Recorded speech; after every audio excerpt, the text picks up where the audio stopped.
Welcome to the first episode of our docu-series on the life and legacy of Nat Turner. Today we embark on a journey through history, exploring the foundations of a man whose name has become synonymous with courage and resistance. Our story begins in the early 19th century, a time marked by profound social and political upheaval in the United States. Nat Turner was born on October 2nd, 1800 in Southampton County, Virginia. The child of enslaved parents, Nat was destined to live a life of hardship and subjugation from the moment he took his first breath.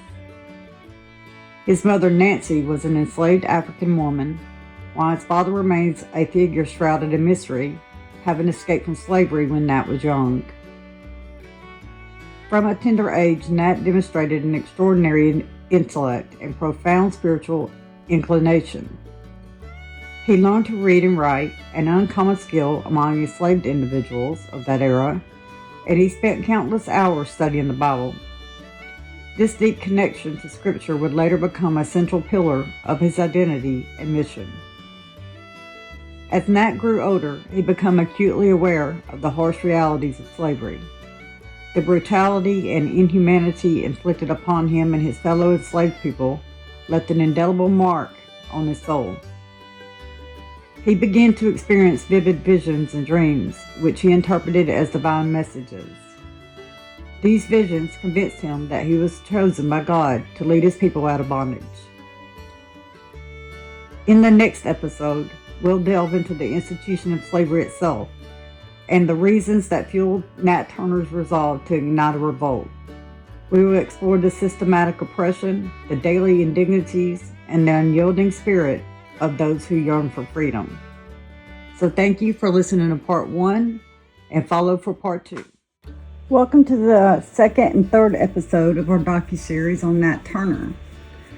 We're delving into the grim institution of slavery and the reasons that fueled Nat Turner's resolve to ignite a revolt. In the early 19th century, slavery was a brutal reality for millions of African Americans in the southern United States.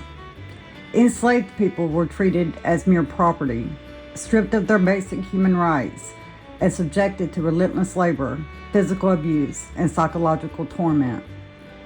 The dehumanizing conditions were pervasive, affecting every aspect of their lives. Good all, at the ripe age of 102, you must have had some interesting experiences. Tell us one of them when you were a little girl. Yes. Well, when I was a little girl in slave days, I always had something to do every day. Every day. I didn't have time to play very much at all. I myself was in the house for most of the time. And days like this, while we were outdoors, pulling up weeds or picking up feathers where the chickens would all make them through the yard, or every day. And in cloudy days, while we were in the house, we had a big pan of sand, silver sand in an old slipper, scrubbing up the floor in the big dining room where they ate the meal. Mr. Haney, where did you live as a slave? I was slave all my life. Where did you live? I told you where I lived, but in Washington. Where did you live before Washington? I told you.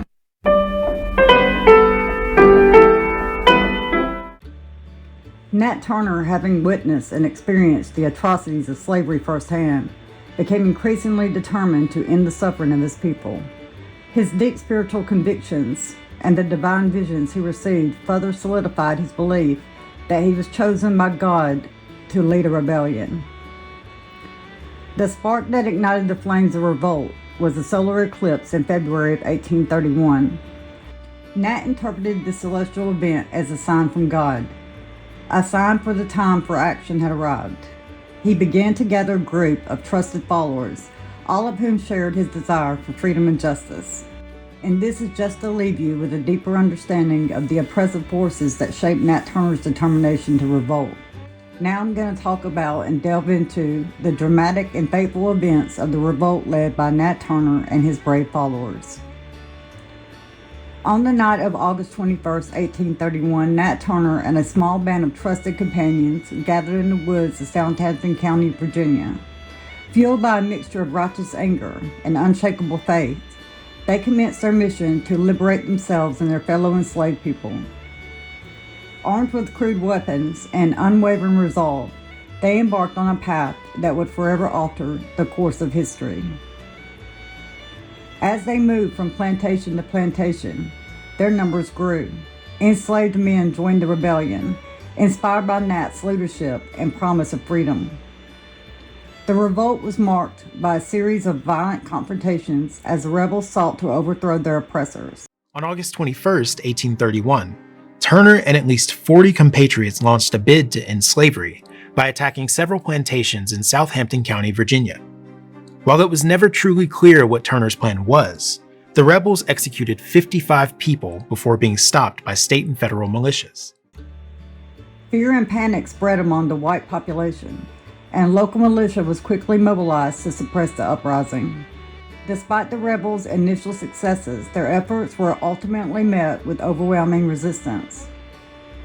Within a few days, the rebellion was quashed, and Nat Turner went into hiding.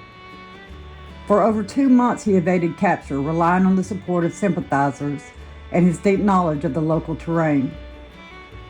On October 30th, 1831, Nat Turner was finally apprehended. He was brought to trial where he faced a swift and harsh judgment. On November 11, 1831, Nat Turner was executed by hanging. His death, however, did not mark the end of his legacy. The revolt he led sent shockwaves through the nation, forcing a reckoning with the brutal realities of slavery and igniting a fire that would fuel the abolitionist movement for years to come. So as we conclude this episode, we reflect on the courage and determination of Nat Turner and his followers. Their actions, though met with fierce opposition, paved the way for future generations to continue the struggle for justice and equality. Thank you for joining us on this journey, and I hope you enjoyed the history of Nat Turner.